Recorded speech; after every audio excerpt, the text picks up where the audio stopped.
Smart Ahmednagar news. आनंद प्रत्येक क्षणाचा तुझ्या वाटेला यावा, फुलासारखा सुगंध नेहमी तुझ्या जीवनात दरवळावा।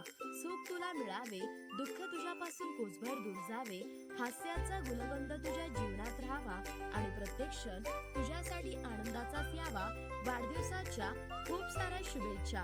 दिनांक 28/8/2025 गुरुवार रोजी वैभवी योगेश अंबानीचा 13वा वाढदिवस थाटात संपन्न झाला।